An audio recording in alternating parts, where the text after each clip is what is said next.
Hi grade 8s! In this video I am going to go over everything that you need to do in order to complete this week's science tasks. This week we are talking about the concept called refraction.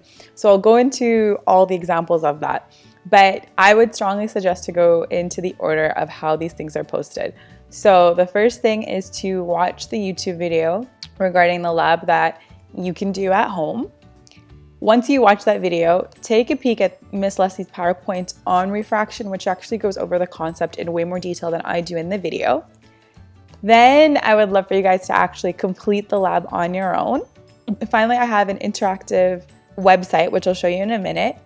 And then to end everything off, I would love for you guys to actually tell me what is refraction and what's happening kind of in that video here that I'm explaining. So let me break that down so it's a little bit more simpler. Of course, I'll be online all week to help answer your questions for any of this, okay?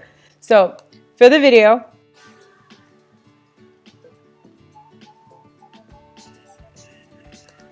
so the key thing that we're talking about here in this video is to explain why that arrow flipped when we watched it. So let's look at that PowerPoint called refraction. So refraction is basically the bending of light when it hits one medium to another.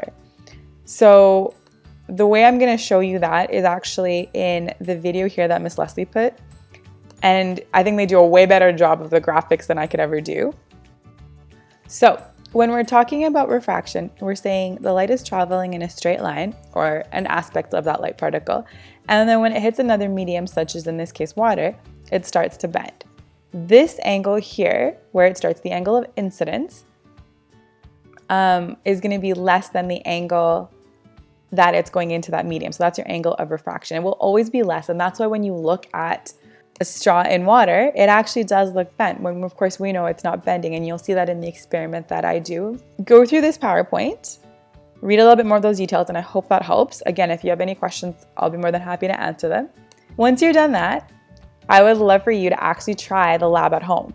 So in your Google Classroom, you'll automatically have a copy of this lab. What I need from you guys is to draw the observations 1 and 2 that I go through, and then do observation 3 for yourself and think about what you're seeing.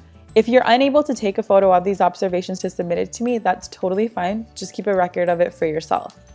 The main thing that I'm going to be marking in this week's worth of stuff are your answers to our analysis questions. So go through and answer them. They go through all of the stuff that I've gone through in the video and the part that I'm expecting you to do on your own. One thing that I'm going to kindly ask is that when you are giving me your work, is to please change it into a different color where I can read it. It just makes my marking so much easier. And then finally, before we talk about this, what I would love for you to do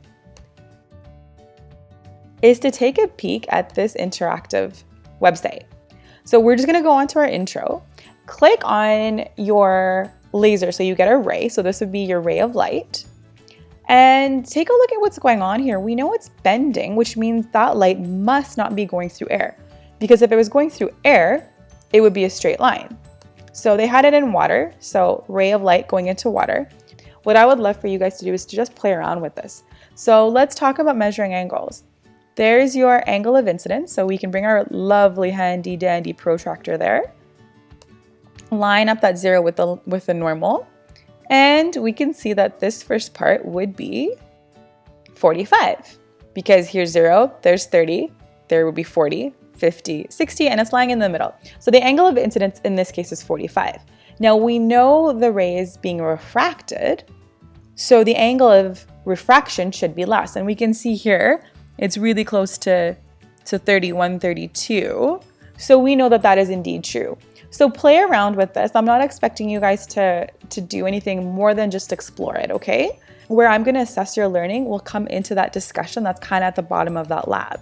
The final piece that I'm going to evaluate for this are your answers to this question.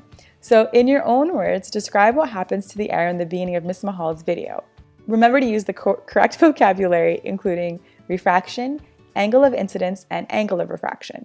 So your answers to this main question will allow me to see what you understood from this interactive tool and allow me to understand what you took from when you did the lab at home. If for whatever reason you don't have the materials to do the lab on your own, please privately give me a message and I'll do my best to help you out there, okay?